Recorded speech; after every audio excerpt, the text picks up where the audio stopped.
ओम श्री परमात्मने नमः। हरे कृष्णा। पाप मोचनी एकादशी का व्रत और उसकी कथा। भविष्योत्तर पुराण में भगवान श्री कृष्ण और महाराज युधिष्ठिर के संवादों में पाप मोचनी एकादशी का वर्णन आता है। तो एक बार युधिष्ठिर महाराज भगवान श्री कृष्ण को कहने लगे कि हे केशव, हे जनार्दन, आमल की एकादशी के वर्णन के पश्चात चैत्र मास के कृष्ण पक्ष में आने वाली पाप मोचनी एकादशी का कृपया आप कथन करें। तो भगवान श्री कृष्ण ने कहा कि हे राजन, बहुत वर्ष पहले लोमश ऋषि ने राजा मांधाता को इस पाप मोचनी एकादशी की महिमा सुनाई थी। इस एकादशी व्रत के पालन से मनुष्य सब पापों से मुक्त होता है और उसके जीवन के अनेक प्रकार के बुरे अनुभव से मुक्त होकर उसको अष्ट सिद्धि प्राप्त करता है। लोमश ऋषि ने कहा कि बहुत पहले देवताओं का कोषाध्यक्ष कुबेर का अतिशय सुंदर चैत्य रथ नाम एक मनोहर उपवन था। विशेष करके पूरे वर्ष भर वसंत ऋतु के जैसा उस उपवन का वातावरण था। इसीलिए स्वर्ग कन्या, किन्नर, अप्सरा और गंधर्व हमेशा विहार के लिए वहाँ आते थे। विशेष करके देवेंद्र और अन्य देवता भी वहाँ पर आकर आनंद और प्रेम का आदान प्रदान करते थे। उसी उपवन में शिवजी के परम भक्त मेधावी नामक ऋषि तपस्या करते थे, जिनकी तपस्या अनेक प्रकार से भंग करने का प्रयत्न स्वर्ग की अप्सराएं करती थीं। मंजू घोषा अप्सरा ने उनका तपोभंग करने का निश्चय किया। उसने ऋषि के आश्रम के समीप ही कुटिया बांधी और बहुत ही मधुर स्वर में गाना गाने लगी।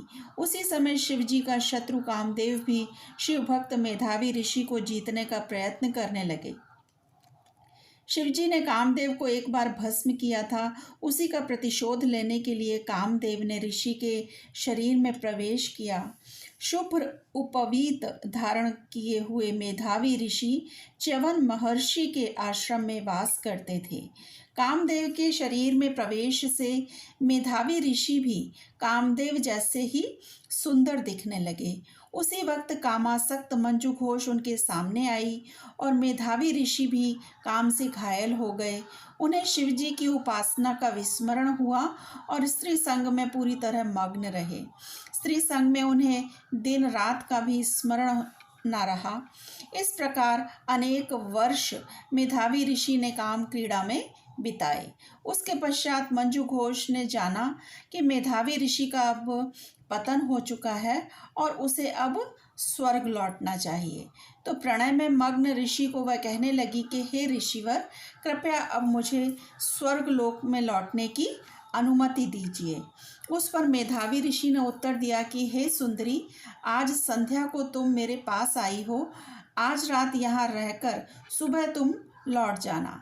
तो मंजू घोषा इस तरह और कुछ वर्ष वहाँ रही, जो जब 57 वर्ष 9 महीने 3 दिन का काल था।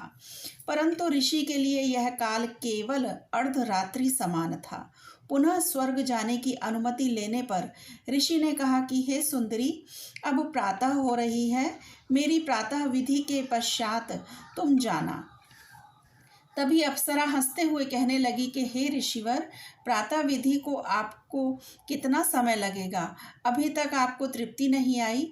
मेरे संग में आपने कितने वर्ष गुजारे हैं, इसलिए कृपया समय का ध्यान करें। ये शब्द सुनते ही मेधावी ऋषि ने वर्षों की गणना की और कहा, अरे हे सुंदरी, मैंने अपने जीवन के 57 वर्ष व्यर्थ गंवा दिए।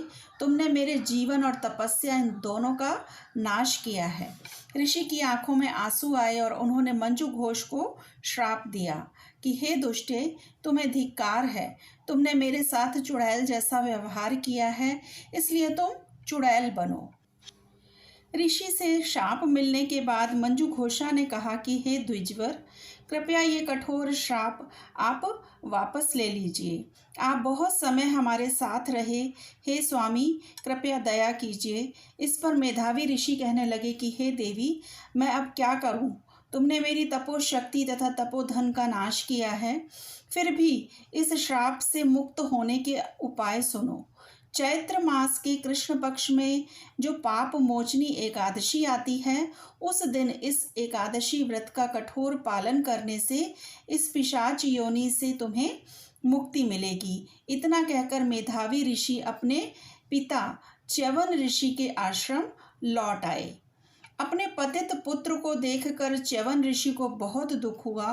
वे कहने लगे कि हे पुत्र, तुमने ये क्या किया? एक स्त्री के लिए अपनी तपस्या नष्ट कर दी, अपना ही नाश कर लिया। उस पर मेधावी ऋषि ने कहा कि मैंने दुर्भाग्य से एक अप्सरा का संग करके बहुत बड़ा पातक किया।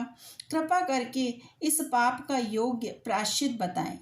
तो पश्चाताप दग्ध पुत्र के शब्द सुनने के बाद च्यवन महर्षि ने कहा कि चैत्र मास के कृष्ण पक्ष की पाप मोचनी एकादशी के व्रत पालन से तुम पाप मुक्त हो जाओगे।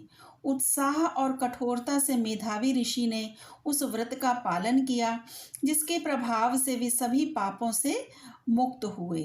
मंजू घोष को भी इस व्रत के पालन करने से अपने पूर्व रूप की प्राप्ति हो गई, जिससे वह स्वर्गलोक को चली गई। यह कथा कहने के पश्चात लोमश ऋषि ने मांधाता राजा को कहा कि हे प्रिय राजन, केवल इस व्रत पालन से सभी पाप नष्ट हो जाते हैं। इस एकादशी के महात्म पढ़ने से अथवा सुनने से 1000 गाय दान करने का पुण्य भी प्राप्त होता है।